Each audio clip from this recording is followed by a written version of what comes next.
ขึ้นไปแล้วเด้อมีสั้นมันได้มีซี่บนซอบก็พันงามละอย่างนี้นะโอ้หนอเซ็ต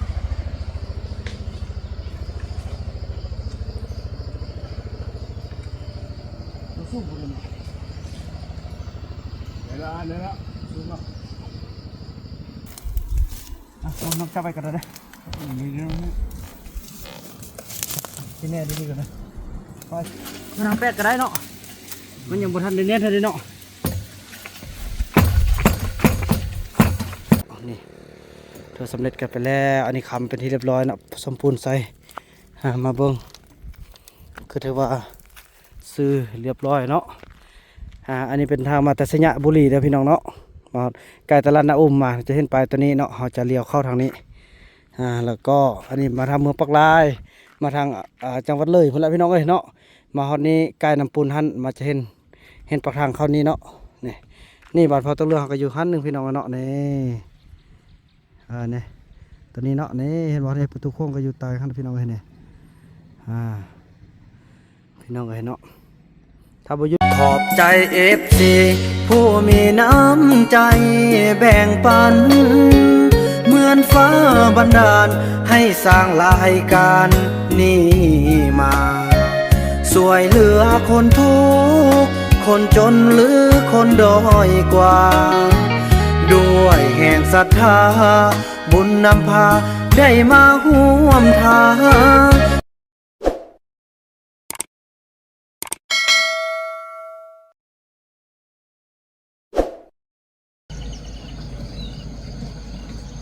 สบายดีท่านผู้ชมสบายดี FC ของบ่าวบ่นำเพิ่นสู่คู่สู่คนพี่น้องบ่ว่าสิอยู่ภายในหรือว่าอยู่ต่างประเทศ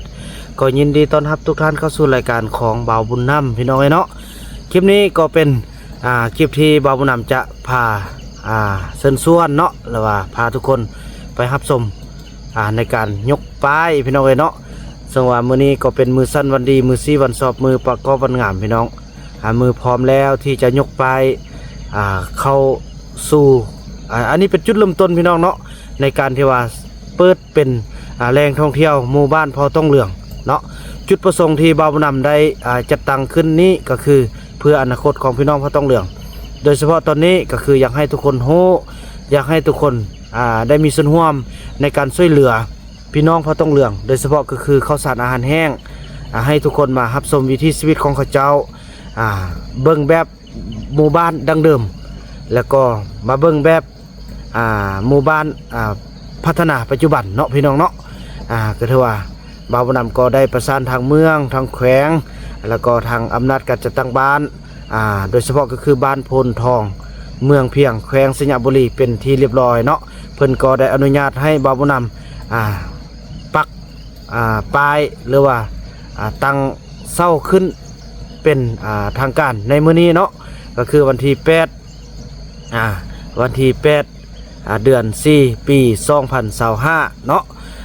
ส่วนเปิดในการท่องเที่ยวก็สิมันเริ่มต้นเลยแหละพี่น้องเนาะมื้อนี้เป็นมือเปิดเลยเนาะมือเปิดปักเสาอีหยังต่างมื้ออื่นเป็นวันที่9ก็คนก็จะเริ่มลังไล่กันเข้ามาแล้วพี่น้องเพราะตอนนี้บ่าวบุญนำบ่ได้ประกาศว่าเปิดเป็นทางการมื้อนี้บ่าวบุญนำปักไปแล้วบ่าวบุญนำก็จะเปิดเป็นทางการเนาะมื้ออื่นเบิ่งว่าจะมีท่านใดนั้นที่เข้ามาชมนำกันพี่น้องเนาะมาแต่แขวงใดมาแต่ประเทศใดเริ่มอันนี้คือจุดเริ่มต้นพี่น้องเนาะปีนี้มารับชมวิถีชีวิตกันเป็นอยู่ของเขาเจ้าแบบดั้งเดิมบ่แม่นว่ามาพักพรมากินมานอนแบบมีบ้านพักอาหารลูล่าอย่างต่างพี่น้องเนาะอันนี้คือมาเที่ยวชมพี่น้องเนาะมาเที่ยวชมแล้วก็อยากให้ทุกคนเป็นคนที่มายื่นความช่วยเหลือจากตัวท่านนั้นมาหาพี่น้องพอตรงเรื่องโดยตรงเลยเนาะเพราะว่าที่ผ่านมามีแต่ทุกท่านนั้นให้บ่าวบุญนำเป็นสะพานบุญมามื้อนี้บ่าวบุญนำได้เปิดเส้นทางเปิดโอกาสสร้างทุกอย่างให้ทุกคนนั้นได้มีโอกาสมาทำบุญกับตัวของท่านเองเลยเนาะท่านผู้ชมเนาะถือว่าภาพบรรยากาศนั้นจะเป็นแบบใดพวกเราเชิญชวนไปนำกันเนาะพี่น้องเนาะบ่าวบุญนำขอเชิญชวนทุกท่านไปร่วมรับชมภาพบรรยากาศนำกันพี่น้องทางวัดกันเลยมื้อนี้เนาะตัดภาพมาที่การได้น้ำพี่น้องกระเทือสำเร็จเนาะเมื่อกี้บ่าวบุญนำก็ได้ไปเบิ่งห้องน้ำเนาะห้องน้ำที่เมื่อวานนี้เขาเจ้าก็ลุยหมดมือพี่น้องเอ้ยแต่ก็ แล้วได้ก็สิให้มันแล้วมื้อนี้ห้องหนึงก่อนเนาะบ่แล้วอันใดก็พอให้มันได้เข้าได้พอแค่เขาจะได้เดินทางมาในมื้ออื่นนี่ได้พี่น้องเอ้ยเนาะเริ่มต้นที่เข้ามาถ้าเบานำประกาศแล้วก็ถือว่ามันเริ่มต้นเลยแหละพี่น้องเอ้ยเนาะพี่น้องเอ้ยมาเบิ่งปลายกันก็ถือว่าเมื่อวานนี่ก็เฮ็ดหมดมื้อพี่น้องเอ้ยค่าเฮ็ดปลายค่าในสร้างถึกอยู่เครื่องอีหยังต่างเฮ็ดประตูโค้งถึกอยู่7 ล้านปลายพี่น้องเอ้ยเนาะนี่อันนี้เป็นการที่ว่ากระเกียมพอเขาจะได้ขึ้นไปติดปลายน้อยอยู่เทิงก่อนเนาะแล้วก็อนามัยทุกอย่างแล้วเราก็จิแม่นเอารถนี้เข้าไปเนาะเข้าไปปักโยพุ่นละพี่น้องไปปักโยทางใหญ่เนาะพี่น้องทุกวันนั้นแหละพี่น้องเอ้ยเนาะเราพบกันแต่ละระยะกันพี่น้องเอ้ยเนาะ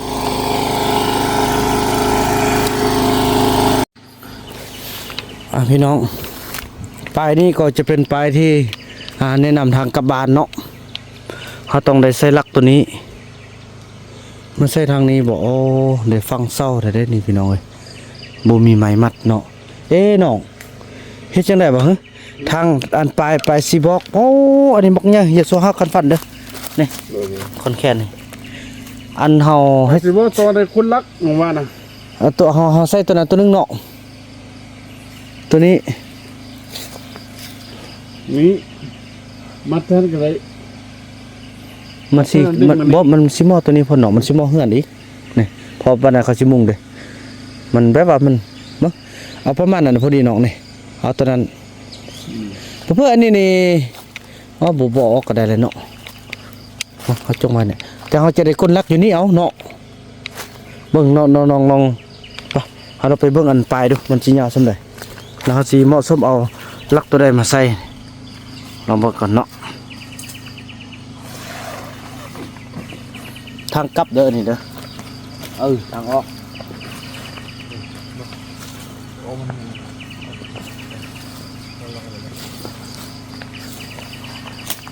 กวางเตอร์ปนหนอ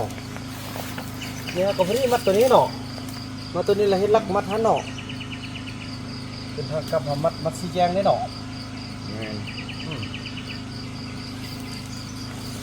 ทางออกเอาไปเอาลักไปได้ลักเก็ดร้อนนะปะเราเอาเสี้ยมมาคุดไว้เราเอาเสี้ยมมาคุดนี่คุณนี่แหละไอ้ชิคกี้พายไปแบกเอามาเก็ตรอบนี้นะคุณลงมาเนาะเอาเฮ็ดตัวนี้ไปเลยเนาะไปเลยไปละนี่เนาะให้มันซื้อตัวนี้เลยเด้อซื้อตัวนี้นี่ขุดบ้างมาไว้น้องหามาไว้นี่เอาขุดนี่เด้อนี่เด้อ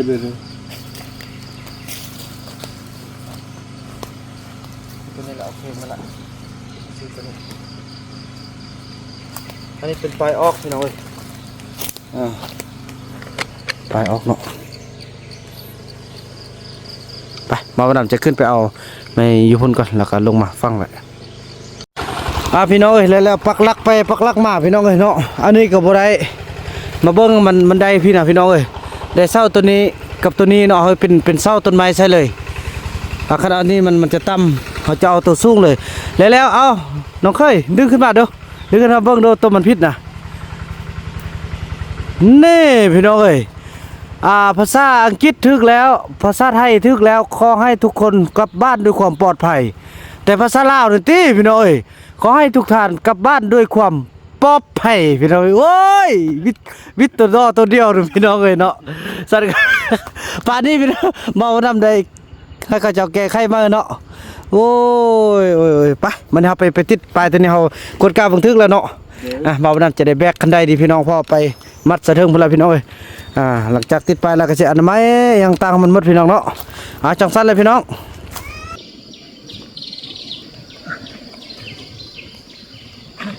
นักเติบเอง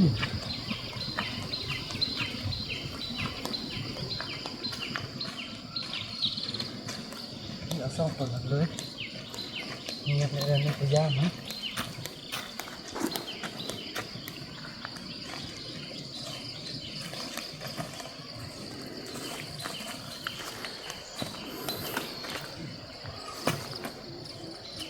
เราบ่มีต้นอะไร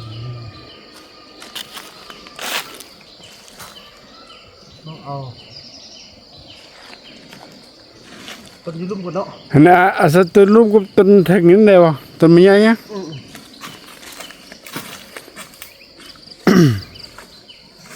เออ แต่จะบอกเงี้ยก็ได้หรอกเนาะ โดย ขี่ขึ้นอยู่ตอนนี้มาตอนนี้มาตอนนี้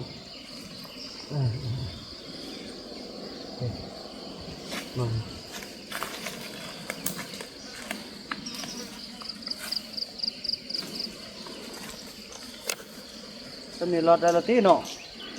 โอ้เนี่ยเขามัดตัวน้อยนี่เลย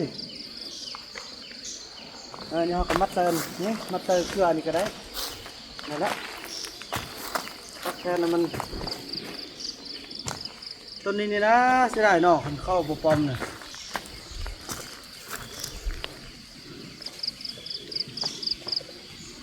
มัดตัวนี้แหละ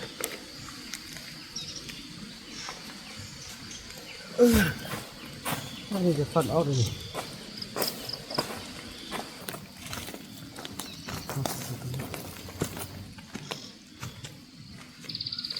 หรือเปล่ามัดตัวนี้บอกมันจะขนาดกันอันตัวนี้กับตัวนี้แล้วเนาะ ตัวใหญ่นะไอ้ นี่อันนั้นก็มัดเตอร์วางนี่เนาะ โดย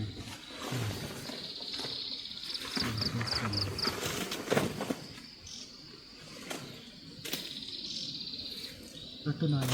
เอาไปมัดตัวนี้เอามัดเข้าเลยนี่มัดตัวนี้ช่วยเสร็จต้องจักเลยต่อไปคนนี้หน่อย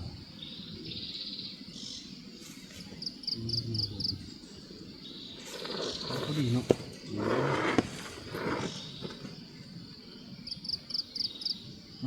ตกเสื้อข้างหน้าก็เนาะ นี่เนาะบ่งามบ่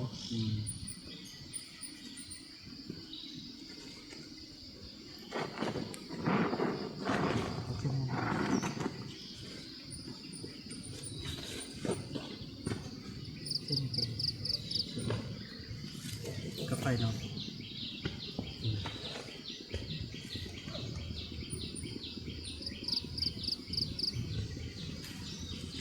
โอ้ขึ้นไปแล้วเด้อมีสั้นมาเด้มีซี่บนซอบก็ฟันงามละนี่นะโอ้เนาะเส้นเดียวก็ได้เนาะ ได้ก็ได้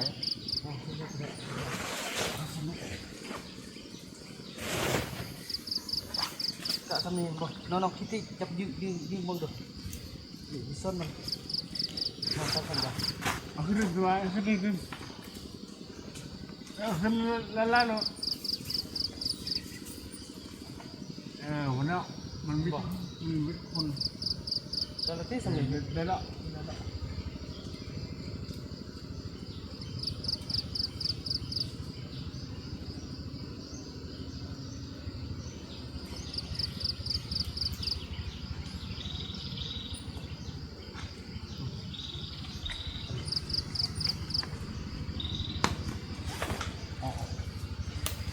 ดีบ่ดี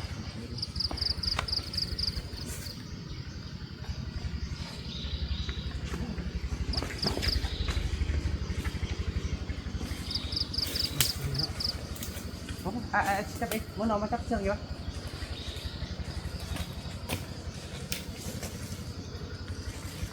ดีเลย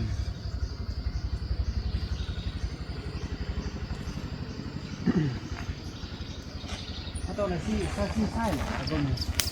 มันจงนุ่มเลยเพราะมันฟิวเนาะจับไปดิ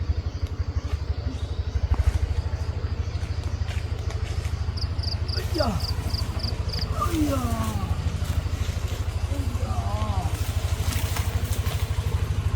มัดสปีดนั่นเลยก็ได้ ปิ้งกันเฮ้ย ไม่ไรก็ได้เลยเนาะ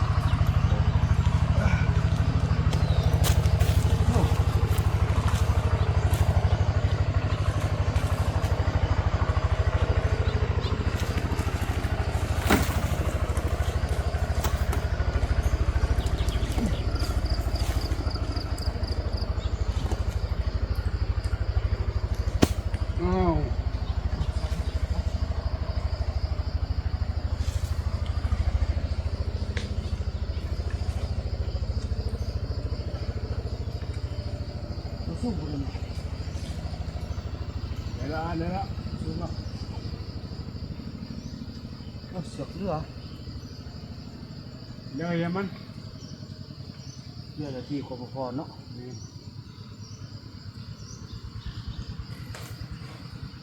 พอดีเลยมีบนมัดมีหนอง เสร็จแล้ว มันจะบ่เครื่องกั้นกะทิเดี๋ยวเอาอันนี้ไปพุ่นจะบ่นั่นน่ะ ได้จะนั่นบ่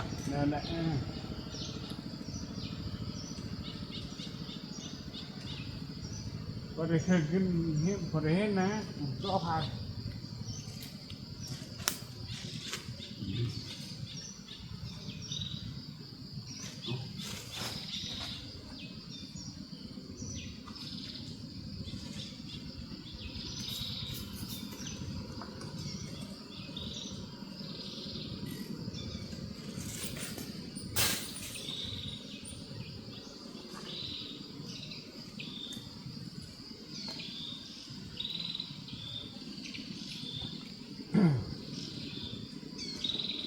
เนาะ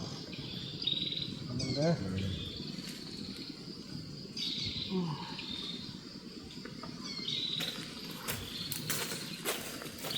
โอ้โถเนาะ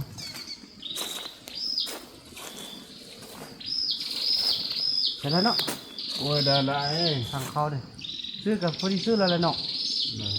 มันจะมาจ้องลุ่มเพราะมันเดี๋ยวตัวนี้ บ้ากันนี่ลงนะ เอาเนาะมันคิว มันลมพัดมาเนาะ จ้องให้ตัวจะเนียนเล็ดเลยนะตัวนี้เนาะ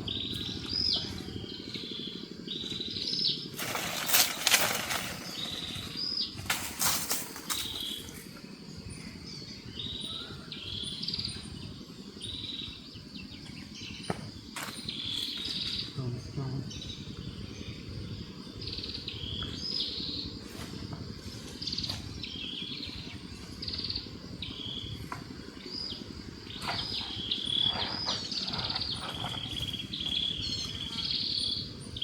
จ้องมันเนาะ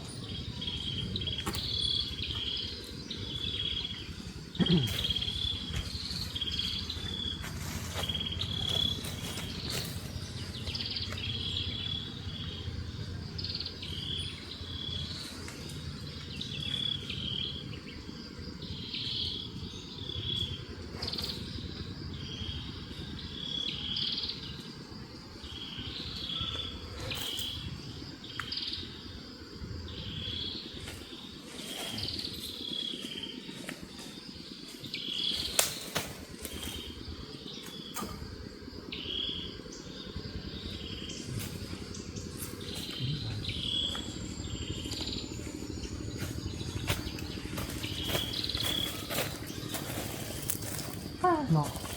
ทีนี้งับไปที่ตัวนึงก่อน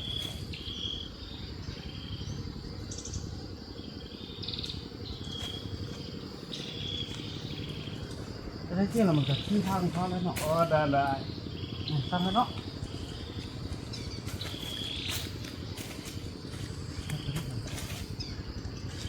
เพราะนั้นเราค่อยเฮ็ดเป็นประตูโค้งเล็กแบบนั้นน่ะเนาะมันยังจุดเริ่มต้นนะมีอะไรเนาะจุดเริ่มต้นเราให้ได้สำเร็จก็โอเคแล้วนะ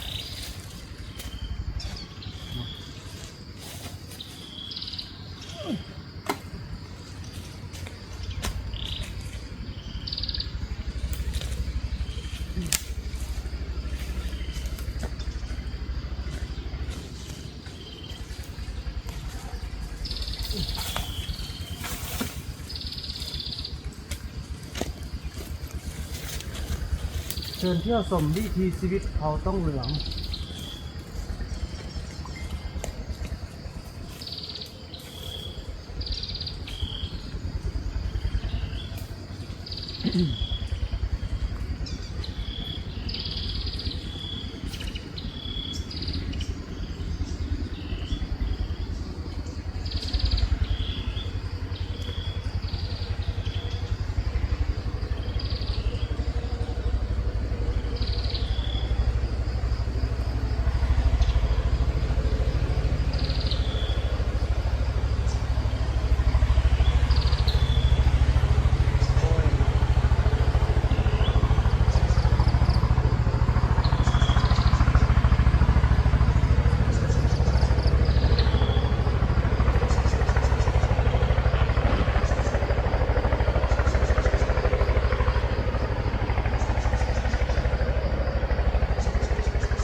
ลงมาจะลุ่มกันละได้ได้ลุ่มกันอะไรวะดูสุดหนาแล้วมันจะลุ่มมาเฮ้ยตกซี่นี่โอ้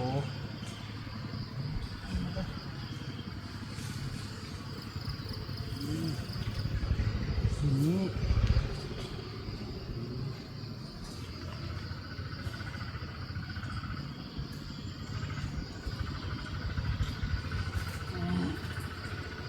นี่มาดิ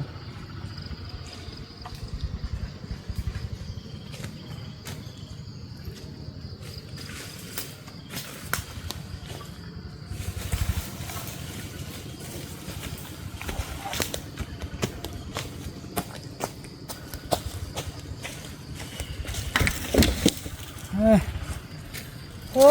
เมื่อยเติบมาดิทางเข้าเนาะ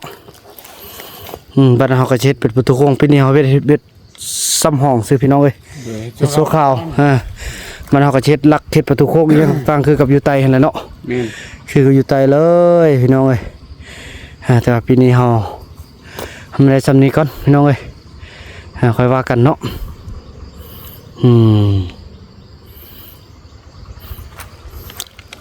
ถือว่าต่อไปยังสินั่นเด้ยังสิได้ไปอนามัยหันเนาะอนามัยหันแล้วก็มันไปปักไปอยู่นอกแล้วก็มันอนามัยตามทางนี้พี่น้องเอ้ยแล้วก็มันในขี้เหงื่อนี้แล้วก็จึงว่าเปิดเป็นอาการในมืออื่นพี่น้องเนาะพี่น้องเนาะแล้วหลังจากที่พอเฮากินข้าวกินน้ำแล้วเนาะเฮาก็จะได้เกี่ยมอนามัยต่อลงมาพี่น้องเอ้ยเนาะปลายนึงก็สำเร็จเรียบร้อยเนาะแล้วก็ไปที่2กำลังเดินทางมาพี่น้องเอ้ยให้มันแล้วมื้อนี้อันนี้ก็เป็นปลายย่างบ่าวน้ำก็ได้เกี่ยมเนาะเกี่ยมมีปูนเนาะมีทรายมีอะไรทำไมล่ะพี่น้องเอ้ยหลายๆอย่างเนาะเกี่ยมทิศปลายที่ว่าจะยกกันเมื่อวานประกอบกันวานที่ยกกันมื้อนี้เนาะนี่จังซี่ละอันนี้เชิญเที่ยวชมเนาะเชิญเที่ยวชมวิถีชีวิตของเผ่าต้องเหลืองเนาะพี่น้องเอ้ยนี่จังซี่แหละก็เป็นภาษาอังกฤษแล้วก็ภาษาไทยเชิญเที่ยวชมวิถีชีวิตของเผ่าต้องเหลืองมาราบีเนาะพี่น้องเนาะจังสันละพี่น้องเลยไปอนามัยเถิงแล้วก็มันจัดให้มันทันมื้ออื่นเนาะพอมื้อนี้ก่อนพอบ่นำได้แจ้งทาง Facebook แล้วถือว่าคนก็เริ่มเจรังไล่กันเข้ามาเนาะฝั่งนี้ก็จะเป็นรูปแบบอีหยังดังเดิมพี่น้องเอ้ยทวีตมันเป็นปลายเดียวพี่น้องเอ้ยแต่มาเบิ่งแล้วโอ้มันยาวโพดเนาะมันจะย้อนลงฮอดรถพี่สั่นเลยตัดครึ่งเอาไว้ทางนี้ฝั่งนึงเอาไว้ฝั่งนั้นฝั่งนึงพี่น้องเนาะจังซี่แหละพี่น้องเอ้ยไปอันนั้นไม่อันนี้พอรถเขาจะมาบ่ให้มันเกะกะบ่ให้มันอันนั้นนะพี่น้องเนาะนี่แบบนี้รถนี่มันจะอันตรายเด้เกาะรถเกาะยางมดเนาะนี่เริ่มอนามัยกันพี่น้องเอ้ยนี่แบบนี้นี่จะลงมดหลายแบบนี้หุ่นทางในหุ่นวิธีชีวิตหุ่นมุงใบตองยังเรียบร้อยแล้วชันเนาะพี่น้องเนาะเคยกำลังไปเอาพาอยู่พี่น้องเอ้ยพี่น้องแล้วเขาก็ได้อนามัยกำลังอนามัยแต่ว่ารถที่เขาจะมาส่งไปฮอดแล้วพี่น้องเอ้ยเนาะก็จะได้ออกไปฟังนอกก่อนออกไปฮับเอาไปแล้วก็ฟังกันลักกันเข้ามาก่อนเพราะนั่นได้ก็ต้องได้ออกไปเพื่อบอกให้มันเสียเวลาแล้วก็บ่เสียน้ำมันพี่น้องเนาะฉะนั้นเราก็จะได้ให้มันเกิดประโยชน์ที่สุดเอามาลักอนามัยเนาะอย่างแต่บนนี้นึงพี่น้องเอ้ยอย่างแต่ไม้ตัวนี้สำคัญตัวนี้ตัวนี้ก็อย่างตัวนี้ให้มันกว้างให้มันคิดรถของแขกที่จะมาเยี่ยมเนาะ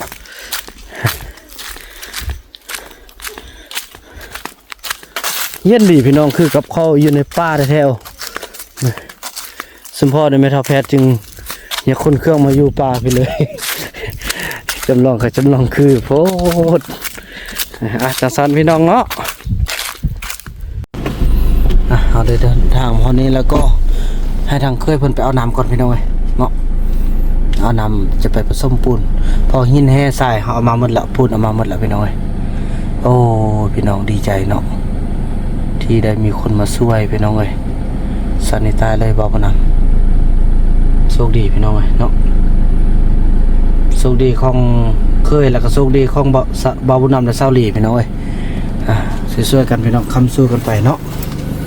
จังสั้นเลยพี่น้องเลยพี่น้องแล้วเราก็ได้มาฮอดจุดเป้าหมายที่พวกเราจะได้ปักหลักกันเนาะพอการปักนี้พี่น้องเนาะบ่แม่นว่าปักโดยเผด็จการเด้เป็นการที่ว่า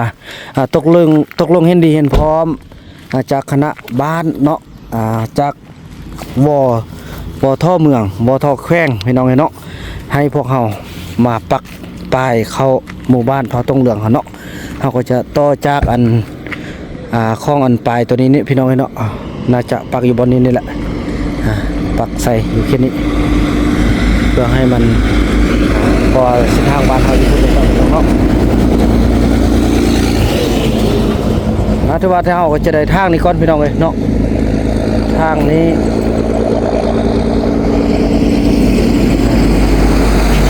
จะได้ทางเนาะปักบนไหนวะเป็นบนนี้แหละเนาะเป็นบนนี้บนนี้พี่น้องเนาะพามันเนาะพาเอามาทางก่อนพี่น้อยทางแล้วก็ก้นเนาะพี่น้องแล้วไปเขาก็มาฮอดแล้วโอ้สบายดีไอ้โอ้ฮอดแล้วเนาะโอ้เดี๋ยวข้าฟักต้องฮอดได้เบิ่งเอาคิวอาร์ให้น้องได้เพราะว่าพี่น้องเดี๋ยวบ่าวนำเป็นไปก่อนพอไปมาฮอดแล้วเนาะมาฮอดแล้วยังไปโอนเงินค่าคิวอาร์เขาเจ้ากันเนาะก็ถือว่าค่าฟ้ากะจ่ายไปแล้ว50,000กีบพี่น้องเนาะเพื่อกลายไปหมดเลยพี่น้องเลยโอ้ยพี่น้องเลยทางนี้แล้วเบาหน่ำเลยทางเนาะแต่ว่าเคยเห็นบอกเขาเอาอันเสียมขึ้นรถได้กับบเอาขึ้นพี่น้องเลยลืมได้บอกค่อยซ่อนพี่น้องเลยลืมหน้าลืมหลังเคยก็ได้เนาะบอกเป็นยังพี่น้องเลยค่อยว่ากันไปโอ้พี่น้องน่าจะเป็น FC ฝั่งไทยเขาโทรมาเนาะฮัลโหล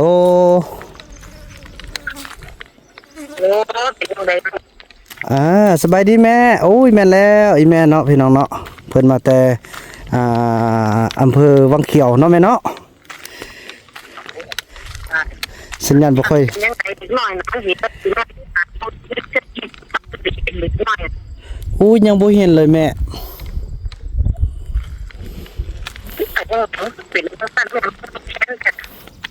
สัญญาณบ่ค่อยดีพี่น้อยเนาะ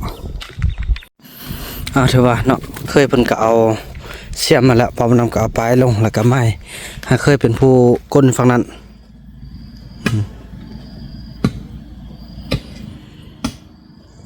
บ่าวบุญนำก็จะมาผสมปูนพี่น้องผสมปูนเอาไปทอกพุ่นเลยพอผสมให้มันเด็ดฮอนไล่พี่น้องเนาะบ่าวบุญนำก็บ่ได้นุ่งเครื่องยามมาได้ก็มัน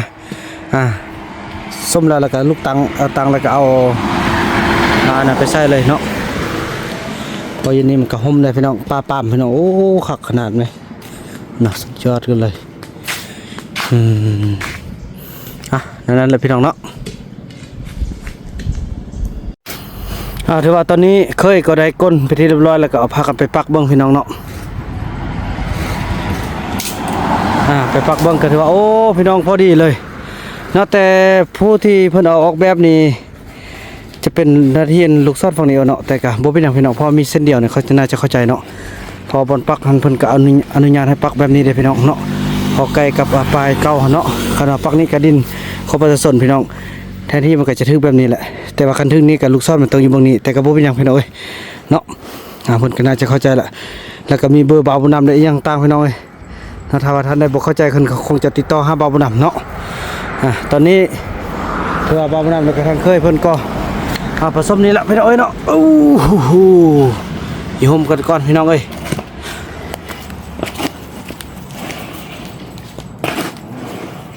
เอามักใส่น้ำลายกัดใส่ปูนใส่หน่อยใกล้แล้วฮะบ่เป็นบ่บ่ทำได้บ่ใส่กระดาษไก่เพื่อการผสมมันใส่ต้องใส่เท่าน้อยแบบพอครัวกินนะเขาใส่เกลือนะใส่ไล่บาดเดียวมันก็เค็มใส่เท่าน้อยครับพ่อเขาก็ได้เติมอันนี้คือกัน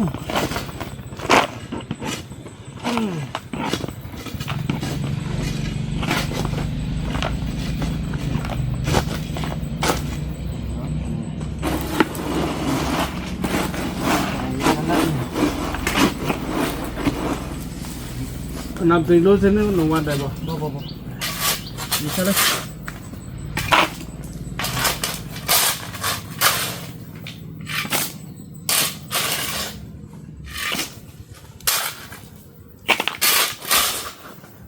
นี่มันกินพอแล้ว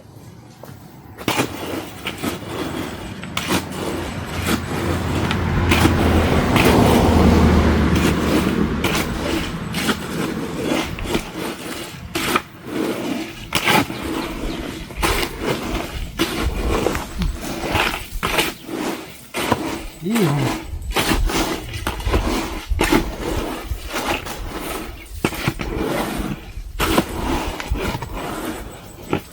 ทำนี่นะมะนำมาเสรีบ้านี่ฮาโท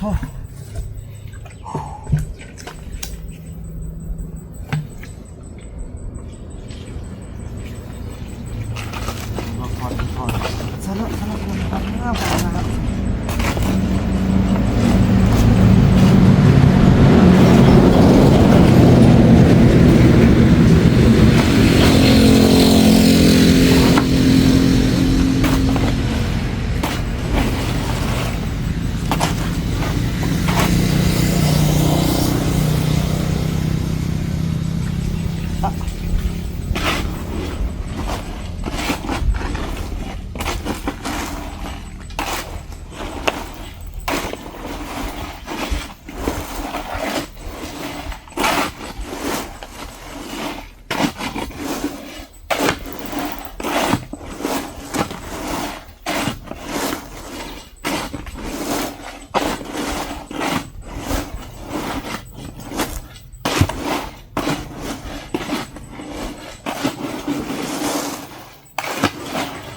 เน็ต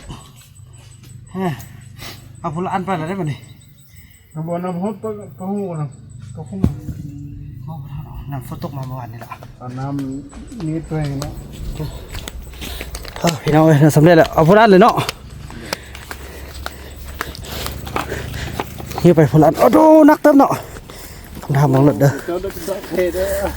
อ บังรถเด้อโอ้ยพี่น้องเอ้ยพลังหิวพลังคุเลย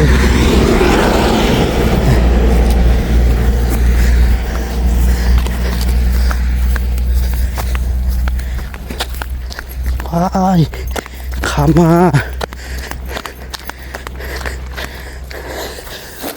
พี่น้องเมื่อยเติบได้พี่น้องเนาะน้องเมื่อยบ่มันเป็นฮ้อนเนี่ยเนาะมาเอาตัวไหนก่อนตัวนั้นก่อนก็ได้เนาะเอามันนี่เนาะเอาน้องกลับไปกันได้ที่นี่ดีกันนะไปสิบอกได้แน่กันเลย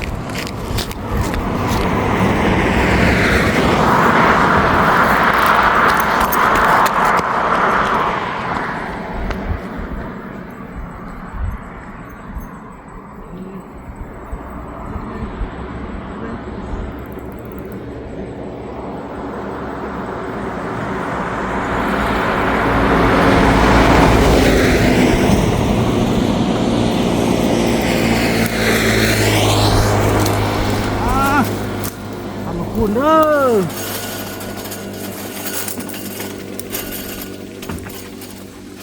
มันทำแปดก็ได้เนาะมันยังบ่ทันได้เน้นทันได้เนาะ